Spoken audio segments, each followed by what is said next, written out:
여러분 반갑습니다. 오늘도 새벽 돌베개에 나오신 모든 성도님들을 주님의 이름으로 환영합니다. 주님의 또 은혜 가운데 또 금요일 하루를 시작하게 되었는데요. 오늘도 마가복음 말씀 묵상하면서 말씀으로 또 이 하루를 잘 살아가는 우리 모두가 되기를 바랍니다.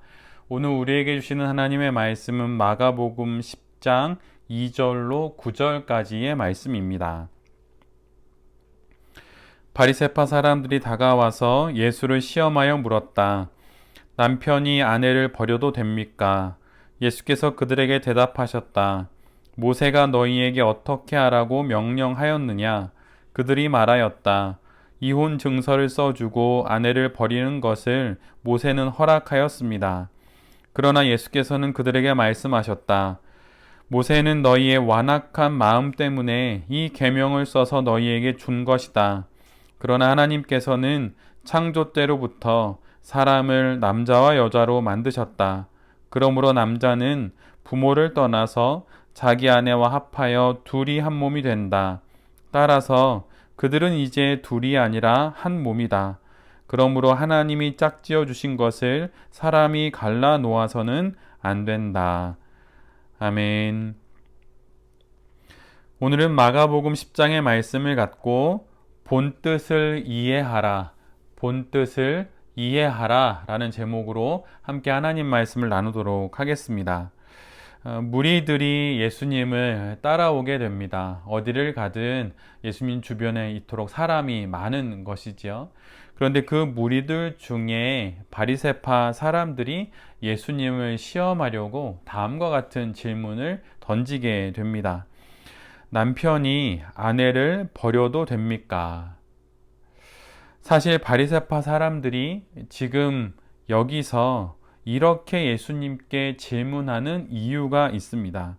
그것은 지금 예수님과 제자들이 함께 있는 이 지역은 요단 동편의 데가볼리와 베레아 지역입니다. 그리고 이 지역은 헤롯 안티파스가 통치하는 지역이지요. 헤롯 안티파스가 어떤 인물입니까? 그는 세례 요한의 목을 베어 죽인 자입니다. 그렇다면 세례 요한은 왜 죽임을 당한 것인가요? 그 이유가 무엇이지요? 그것은 세례 요한이 헤롯 안티파스의 부정한 이혼과 또 재혼을 신랄하게 비판했기 때문입니다. 동생의 아내를 취하기 위해 자신의 아내를 버렸던 안티파스의 행동은 선지자 세례 요한의 눈에 옳지 않은 일이었지요. 그래서 이 모든 일들을 그 지역 사람들은 다 알고 있습니다. 그래서 세례 요한이 헤롯 안티파스의 손에 의해서 참수형을 당했다고 하는 것, 그의 결혼 문제, 이혼 문제를 놓고 세례 요한이 비판함으로 그가 죽임을 당했다고 하는 것을 모든 사람들이 알고 있는 것이지요.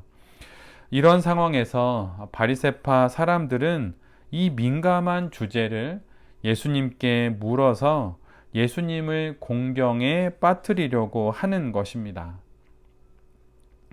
이에 예수님은 그들의 질문에 율법으로 대답하시는 것은 좀 뒤로 미루시고 창세기 2장으로 가셔서 그들에게 창세기 2장의 말씀으로 전해 주십니다. 하나님이 말씀하신 결혼과 또 부부에 대한 원래의 취지를 바리새파 사람들에게 알려주시는 것이지요. 이에 그들은 다시 한번 율법 조문을 들고 예수님께 묻습니다.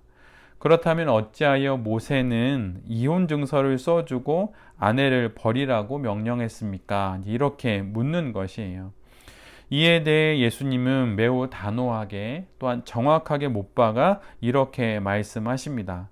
모세가 이혼 증서를 써줘서 아내와 이혼할 수 있다라고 말한 것은 너희의 마음이 완악하기 때문이다 라고 말하고 있는 것이지요. 2000년 전 바로 그 당시 문화에서 아내는 작은 자 중에 작은 자입니다. 매우 사회적 약자인 것이죠. 지금의 문화와는 아주 많은 현격한 차이가 있음을 우리 모두가 먼저 알아야 합니다. 작은 자 중에 하나를 넘어지게 하면, 실족하게 하면 연자맷돌을 목에 메고 바다에 빠지는 것이 낫다고 하셨던 그 말씀처럼 남편들은 작은 자인 아내를 이런 마음으로 대해야 한다고 하는 것이지요. 이처럼 당시 문화에서 아내와 여성은 자신을 지켜낼 수단이 없는 그런 작은 자였습니다. 그래서 이혼의 규정을 아주 넓게 적용한 유대인들은 아주 작은 사안으로도 아내를 버리고 이혼 증서를 써줘서 그 아내를 내보내고 다시 장가를 가는 경우들이 있었던 거예요.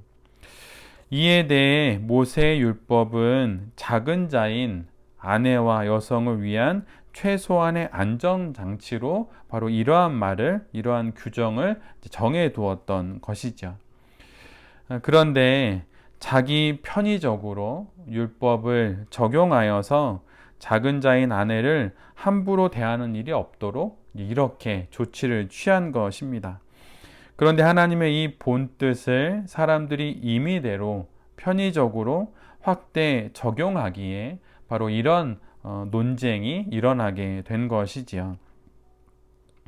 오늘 본문은 결혼과 또 이혼이라는 예를 들어서 우리로 하나님께서 우리에게 주신 말씀의 본래적인 취지를 이해하는 것의 중요성을 말해주고 있습니다. 그리고 말씀의 본래의 뜻을 따라서 살아가는 삶이 중요하다는 것을 말해주고 있어요. 나의 이기적인 편리와 상황, 또 형편과 나의 마음에 따라 말씀을 왜곡하여 적용할 것이 아니라 하나님께서 그 말씀을 주신 본 취지와 하나님의 본 뜻과 하나님의 그 본심을 알아서 그 말씀을 잘 지켜야 한다는 것을 우리 모두에게 말해주고 있는 것입니다. 오늘의 본문 말고도 성경 곳곳에 있는 말씀을 우리는 그 본래의 뜻을 외면한 채 말씀의 빈틈을 찾아서 나의 신앙의 편의를 위해 그렇게 잘 이용하려고 해서는 안 될 것이에요. 예를 들면 술 취하지 말라, 이게 대표적인 말씀이죠. 술 취하지 말라 이 말씀을 두고 술에 취하지 않는 정도까지 먹어도 되는 말씀으로 이해하는 경우도 있습니다. 근데 이 말씀이 그런 뜻일까요? 이 말씀의 본래의 취지가 이런 것일까요? 또 이것 이외에도 성경 속에서 재물에 관련된 거나 돈이나 또 음란과에 관련돼서 여러 이야기들이 있습니다. 여러 사안과 일들에 대해서 일일이 좀 시간을 두고 답해 볼 수도 있겠지만 이러한 선택들에 있어서의 대원칙을 말씀드리면 이것이 우리의 신앙에 더 도움이 되리라 생각이 듭니다. 여러 다양한 사안들과 일들에 대한 어떤 신앙적인 대원칙이 있다면 그것은 바로 이런 거라고 말씀드릴 수 있어요. 그 일을 함으로, 내가 지금 생각하고 있는 그 일을 함으로 결과적으로 하나님을 더 사랑하게 되었는가? 라고 하는 질문을 던져서 거기에 예라고 답할 수 있다면 그것은 해도 된다고 볼 수가 있습니다. 물론 이 원칙 위에서 사안별로 또 상황과 또 여러 조건들을 따져서 잘 살펴봐야 하는 것은 물론입니다. 그러나 중요한 것은 그러한 선택들을 통해 내가 하나님을 더 사랑하게 되었다면, 그리고 하나님을 더 사랑하게 하는 방향으로 나를 이끌어가는 결과를 낳게 된다면 그것은 바른 선택의 가능성이 매우 높다는 것입니다. 또한 모든 율법의 완성은 율법의 자구를 실천하는 것이 아니라 하나님 사랑과 이웃 사랑이라고 하는 그러한 결론을 도출해내야 한다는 것을 우리 모두가 잘 기억해야 할 것이에요. 어떤 선택과 결정, 어떤 행동들이 결국은 하나님을 더 사랑하는 결과를 낳고 동시에 이웃을 사랑하는 결과를 낳게 되었다면 이 결정은, 이 선택은 하나님의 뜻에 부합하는 거라고 우리 모두가 볼 수 있는 것입니다. 우리에게 주어진 말씀의 본 취지를 외면하고 내 편의에 따라 말씀을 마치 장난감처럼 임의대로 조립하거나 조작하거나 조장해서는 안 될 것이에요. 이해할 수 없다면 다시 시간을 두고 마치 털을 다지듯이 그렇게 이해되지 않는 말씀을 한 번 또 한 번 곱씹어 보고 또 시간을 두고 잘 묵상해 본다면 그 말씀의 본뜻과 또 나를 향한 하나님의 마음을 잘 알아가게 될 것입니다. 지금 우리가 알고 있는 말씀과 또 우리가 품고 있는 신앙이 전부가 아니고 이것이 끝이 아닙니다. 그러기에 우리에겐 부족함이 있을 수 있고 또 내가 알고 있는 것이 전부가 아니기에 틀릴 수도 있는 것이지요. 선택에 실수가 있을 수도 있지만 우리가 어떤 신앙적인 말씀을 우리의 삶에 적용하고자 할 때 그것을 내가 행함으로 하나님을 더 사랑하게 되는지 아니면 그런 방향이 아닌지 살펴서 우리의 삶에 하나님의 뜻을 잘 구현해내는 우리 모두가 되기를 간절히 바랍니다. 하나님을 더 사랑하고 사람을 더 사랑하게 되는 그 방향이 기준이 되어서 우리 삶에 다가온 여러 가지 일들에 대한 사리 분별을 잘 해나가야 할 것입니다. 신앙은 말씀의 본뜻을 찾아 그것으로부터 주시는 평안을 누리며 행하며 또 살아가는 것입니다. 그러한 삶을 잘 살아가는 새벽 돌베개의 모든 성도님들과 또 이 말씀을 전하는 제 자신이 될 수 있기를 간절히 기도드립니다. 아멘. 기도하겠습니다.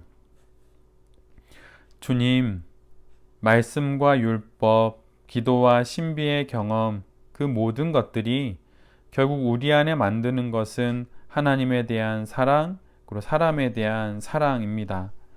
말씀의 문자적이고 자고에 따른 해석을 통해 내 안에 숨어있는 동기를 숨길 수 있다는 착각을 버리겠습니다.